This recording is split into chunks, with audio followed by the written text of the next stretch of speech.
Hello viewers, welcome to மூக்குக்கு மனம் நாக்குக்கு ருசி சேனல். இன்றைக்கி நம்ம நெத்திலி மீன் குழம்பு பார்க்கலாங்க. ரொம்பவும் நல்லாயிருக்கும். இது குழம்புன்னு சொல்லலாம், தொக்குன்னு சொல்லலாம். மீடியமாக இருக்கும். ரொம்ப கிரேவி தண்ணியாகவும் இருக்காது. ரொம்ப சுவையாக இருக்கும். நம்ம புளியம் இலை போட்டு நம்ம பண்ண போகிறோம். புளியம் இலை பொடி போட்டுட்டு இது எப்படி பண்ணுறது பார்க்கலாமா? வாங்க கிச்சனுக்கு. முதல்ல இது மாதிரி கடாய் எடுத்துக்கிட்டேங்க. ஸ்டவ் ஆன் பண்ணிக்கிட்டேன், எண்ணெய் விட்டுக்கிட்டேன். இதில் வந்துட்டு கடலை எண்ணெய் விட்டுருக்கேன். கடலை எண்ணெய் ரொம்பவும் சுவையாக இருக்கும் மீன் குழம்புக்கெல்லாம். இப்போ வந்துட்டு கடுகு, சீரகம், கொஞ்சமாக வெந்தயம் போட்டிருக்கேன். அது நல்லா பொரித்து வரணுங்க. ஒரு நேரத்தில் கடுகு வந்துட்டு நமக்கு வெடிக்காமையே நம்ம வெங்காயத்தை போட்டுட்டோம்னா அது ருசி இருக்காது குழம்பு. கடுகு வந்துட்டு கொஞ்சம் கசப்பாக இருக்கும் பல்லில் படும்போது. நல்லா பொரிஞ்சு வந்துடுச்சு. மீடியமில் வச்சுட்டு இது மாதிரி நல்லா ஃப்ரை பண்ணிக்கணும். இப்போ வந்துட்டு வெங்காயம் மெலிசாக அரிஞ்சு வச்சுருக்கிற வெங்காயம் போட்டுக்கலாம். இதையும் நல்லா ஃப்ரை பண்ணிக்கலாம். இது ஃப்ரை பண்ணும்போது வந்துட்டு நம்மளுக்கு கொஞ்சம் சீக்கிரமாக இது ஃப்ரை ஆகிடணும்னு சொன்னால் இதில் கொஞ்சமாக உப்பு போட்டுக்கிட்டோம்னா அதில் இருக்கிற தண்ணி கொஞ்சம் சீக்கிரமாக வெளியே வருங்க. வெங்காயத்தில் இருக்கிற தண்ணி சீக்கிரமாக ஃப்ரை ஆகும். அதனால் இப்போ நம்ம கொஞ்சமாக உப்பு போட்டுக்கலாம். பாருங்கள், இது மாதிரி நல்லா ப்ரௌனாக வரணும். நல்லா நமக்கு வெங்காயம் ஃப்ரை ஆகிடுச்சு. இப்போ வந்துட்டு ஒரு பெரிய தக்காளி நல்லா இது மாதிரி அரிஞ்சு வச்சுருக்கேன். அதையும் ஆட் பண்ணிக்கலாம்.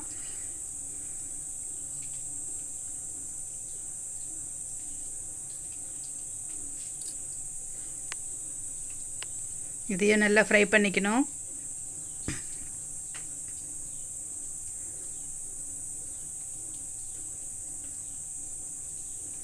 நல்லா இது மாதிரி ஃப்ரை ஆகிடுச்சு பாருங்கள். நல்லா மசிகிற மாதிரி இருக்கணும் தக்காளி.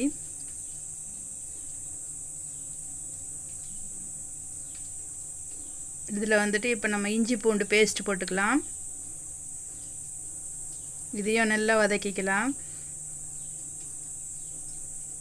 இஞ்சி பூண்டு பேஸ்ட் வந்துட்டு ரொம்பவும் வதங்கிச்சுன்னா கசப்பு வருங்க. நமக்கு வந்துட்டு அது வதங்கும் போதே நமக்கு ஒரு மணம் வரும். நல்லா பச்சை மணம் போயிட்டு நல்லா மணம் வந்துடுச்சுன்னா அது வரைக்கும் நம்ம வறுத்துக்கணும். இப்போ வந்துட்டு அதில் தனியா பொடி ரெண்டு ஸ்பூன் போட்டுக்கலாம். தனியா பொடி போடுறதுனால நம்மளுக்கு வந்துட்டு கிரேவிக்கு திக்னஸும் கிடைக்கும், உடம்புக்கும் ரொம்ப குளிர்ச்சி, ரொம்பவும் நல்லது. இப்போ மிளகா பொடி ஒரு 2 ஸ்பூன் போட்டுக்கிறேன்.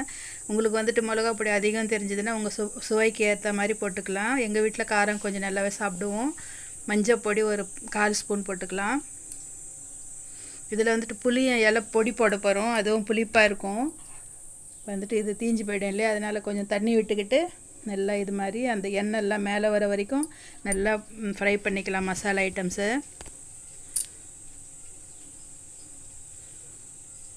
புளியும் துளிர் வரும் இல்லையா, அந்த நேரத்தில் வந்துட்டு அந்த துளிர் எடுத்துகிட்டு நல்லா காய வச்சுட்டு அதை பொடி பண்ணி வச்சுருக்காங்க.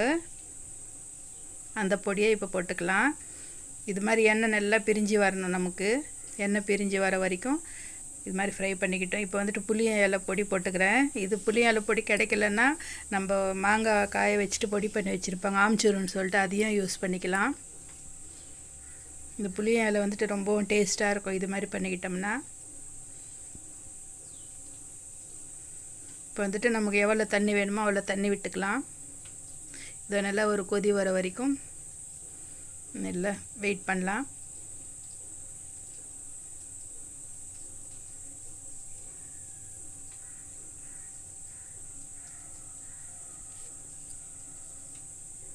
இது வந்துட்டு மசாலாலாம் நல்லா வதக்கியாச்சுல, அதனால் சீக்கிரமாகவே கொதி வந்துடும்.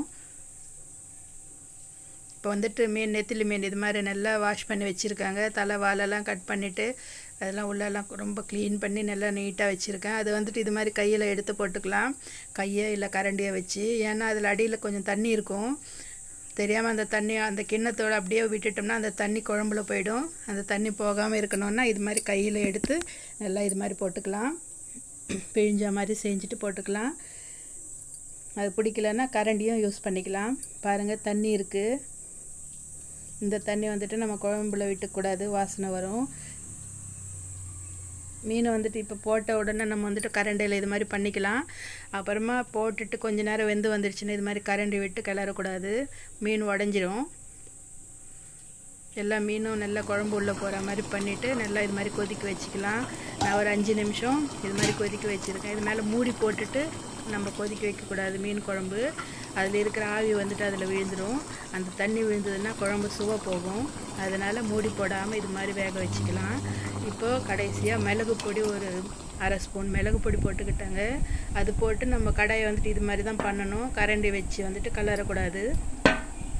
நம்ம மீன் குழம்பு ரெடி ஆகிடுச்சு. நெத்திலி மீன் புளியும் பொடி போட்ட மீன் குழம்பு ரெடி ஆகிடுச்சு. நீங்களும் ட்ரை பண்ணுங்கள். நம்ம சேனல் சப்ஸ்கிரைப் பண்ணிக்கோங்க, லைக் பண்ணுங்கள், உங்கள் ஃப்ரெண்ட்ஸுக்கு ஷேர் பண்ணுங்கள். ஓகே வீவர்ஸ், பாய்.